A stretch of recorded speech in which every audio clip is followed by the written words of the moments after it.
Assalamualaikum warahmatullahi wabarakatuh. Selamat datang di channel Ngaji Al-Quran As-Sunnah, channel yang insya Allah akan membahas segala sesuatu yang berhubungan dengan Al-Quran dan As-Sunnah. Selamat menyaksikan.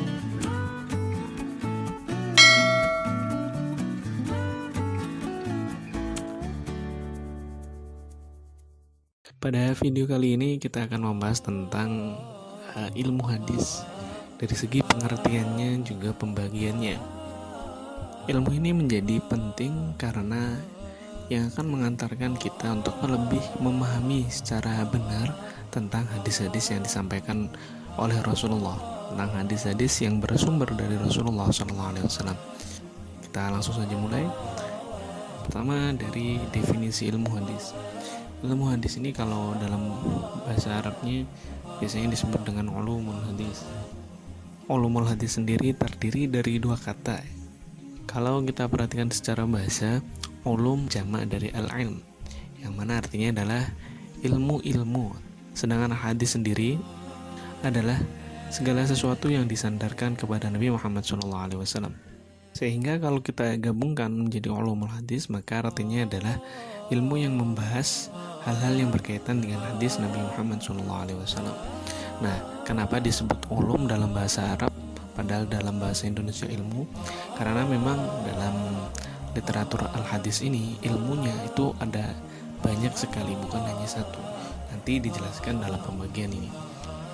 Ilmu hadis nanti ada dua jenis ya. Secara umum ada dua jenis. Yang pertama ada namanya ilmu riwayah, yang kedua ada namanya ilmu dirayah. Apa perbedaan dari dua ilmu ini? Kita lihat.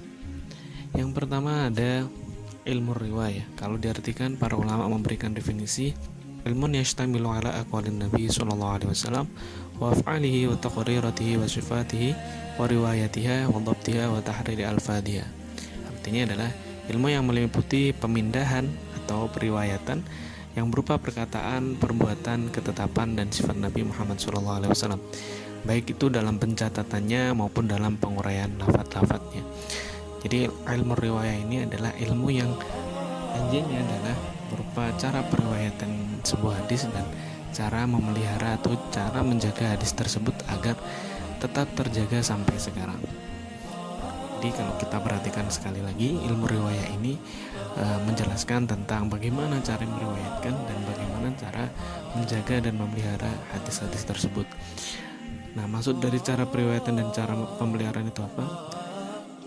Yang dimaksud dengan cara periwayatan adalah bagaimana cara menyampaikannya kepada satu rawi dengan rawi yang lain. Nah, kita masih belum mempelajari rawi, nanti dijelaskan di video lain tentang rawi. Intinya rawi adalah orang yang meriwayatkan hadis. Ini nanti dipelajari dalam masalah unsur-unsur hadis. Ada yang namanya rawi, ada yang namanya sanad, ada yang namanya mukharrij, dan nanti ada yang namanya matan. Kita pelajari lebih dalam di babnya nanti di unsur-unsur hadis. Kemudian juga cara periwayatan ini mempelajari tentang lafaz yang digunakan dalam meriwayatkan. Nah, ini sangat berfungsi atau berguna nanti untuk melihat kesohihan hadis ya. Tapi untuk khusus dalam ilmu riwayah ini, cara periwayatan hanya dilihat dari bagaimana seorang guru menyampaikan hadis kepada muridnya. Kemudian kalau cara pemeliharaan adalah bagaimana hadis tersebut dijaga dan dipelihara sampai sekarang, entah itu berupa hafal atau berupa tulisan oleh para ulama.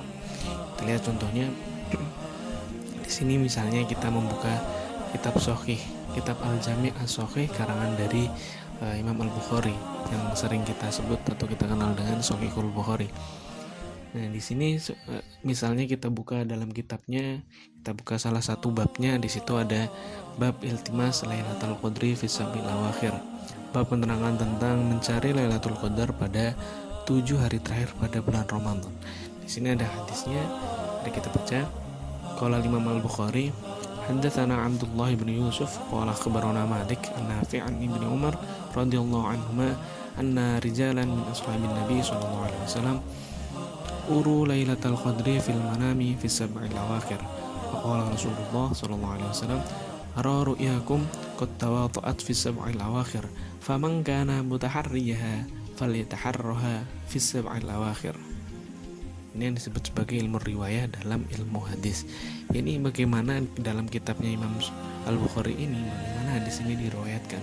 Di situ disebutkan cara meriwayatkan adalah dengan lafaz hadatsana, akhbarona, yang mana diriwayatkannya dengan secara langsung oleh rawi dari gurunya, dan dipeliharanya kemudian di akhirnya adalah ditulis langsung oleh Imam Al-Bukhari dalam kitabnya Al-Jami' Shahih. Ini yang disebut dengan ilmu riwayat, ilmu tentang meriwayatkan hadis. Kemudian kita masuk pada ilmu dirayah. Ilmu dirayah ini sering disebut juga sebagai ilmu mustalah. Definisinya adalah ilmu biusulin wa qawa'ida yu'rafu biha ahwalus sanad wal matni min haitsul qabul war rad.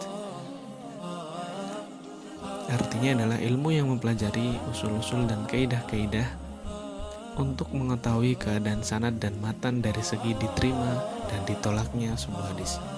Di ilmu dirayah ini fokusnya nanti menelaah sebuah hadis, ditelaah dari unsur-unsurnya yang tadi saya sebutkan. Yang paling utama ada sanad dan matan. Nah, tujuannya apa? Dari menelaah sanad dan matan ini, tujuannya adalah untuk mengetahui hadis tersebut menjadi hadis yang makbul, yang bisa diterima riwayatnya, lebih-lebih bisa diamalkan, atau hadis yang tidak bisa diterima riwayatnya, yang kita kenal nanti dengan hadis sahih, hadis dhaif, maudhu, dan lain sebagainya. Jadi fokus utama dari ilmu dirayah ini adalah untuk menelaah keabsahan atau kesahihan dari sebuah hadis. Itu yang disebut sebagai ilmu dirayah.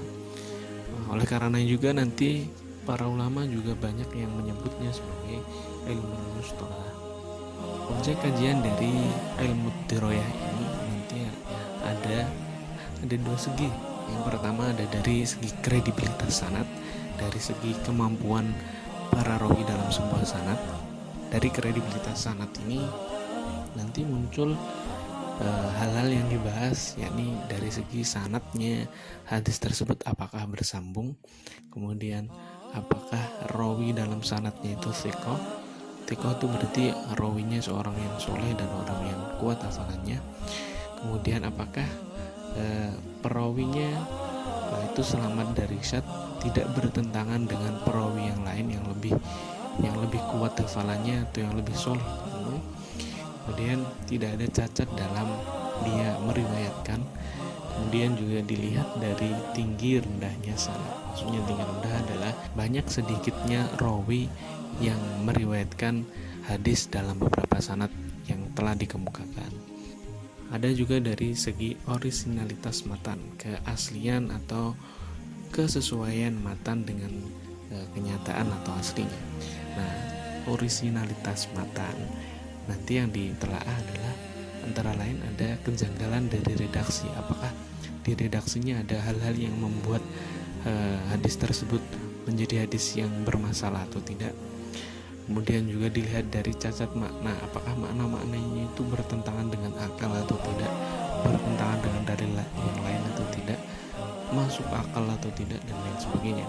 Kemudian juga ada kata-kata gharib yang menelaah tentang lafaz-lafaz yang tidak biasa terdengar atau lafaz-lafaz yang jarang digunakan, sehingga perlu dipelajari maksud dan maknanya yang sebenarnya. Nah, semua penelitian ini nanti, semua telaah dari cabang-cabangnya ini nanti semua tujuannya hanya satu, yaitu untuk memastikan hadis tersebut adalah hadis yang sahih atau tidak. Sebenarnya tidak bisa memastikan, setidaknya mendekati kepastian bahwasanya hadis tersebut sahih atau tidak. Nah, itu objek kajian dari ilmu dirayah. Nah, dari banyaknya objek kajian tadi yang dibahas oleh ilmu dirayah, maka ilmu dirayah nanti mempunyai cabang-cabangnya lagi yang sangat banyak sekali untuk membahas masing-masing dari objek kajiannya. Nanti makanya dalam ilmu dirayah ini akan muncul ilmu-ilmu yang disebut dengan ilmu mustalah. Ini nanti mempelajari tentang istilah-istilah dari ilmu hadis. Nanti ada istilah sahih, hasan, dhaif itu maksudnya apa, hadis makbul mardud itu maksudnya apa, hadis mutawatir ahad itu maksudnya apa, dan lain sebagainya. Itu dibahas dalam ilmu mustalah. Ada juga ilmu rijal hadis yang menelaah tentang para perawi hadis dari segi biografinya, kemudian kesehariannya, kesolehannya, kekuatan hafalannya, dan lain sebagainya. Ada juga ilmu jarh wa ta'dil tentang komentar ulama mengenai para rawi yang meriwayatkan hadis, dan mansuh, ada tentang hadis-hadis yang menghapus hukum-hukum hadisnya sebelumnya, dan lain sebagainya. Ada mukhtalif mukhtalif, ilmu tentang nama seseorang, bahkan nama seorang rawi pun dibahas dalam hadis ya. Jadi nama seseorang ini apakah sama orang yang dimaksud atau tidak, atau orangnya itu sama tapi yang sebutannya sama tapi yang dimaksud itu berbeda, dan lain sebagainya. Bahkan namanya saja, yang nama perawi yang meriwayatkan hadis pun sampai dibahas dalam ilmu diroyah, karena untuk benar-benar memastikan hadis ini memang benar-benar ada. Selain itu juga ada ilmu gharibul hadis, adalah tentang lafaz-lafaz yang jarang muncul dalam literatur Arab sehingga perlu dibahas lebih dalam. Selain itu juga ada asbab wurud, menjelaskan tentang sebab-sebab sebuah hadis itu bisa muncul. Jadi konteks dan latar yang melatar belakangi sebuah hadis itu ada. Sama seperti sebab nuzul, bedanya kalau sebab nuzul itu untuk Al-Quran, kalau sebab wurud itu untuk hadis. Sebenarnya masih banyak lagi, ini hanya beberapa contoh cabang dari ilmu dirayah itu sendiri. Kurang lebihnya itu mudah-mudahan bisa dipahami. Wassalamualaikum warahmatullahi wabarakatuh.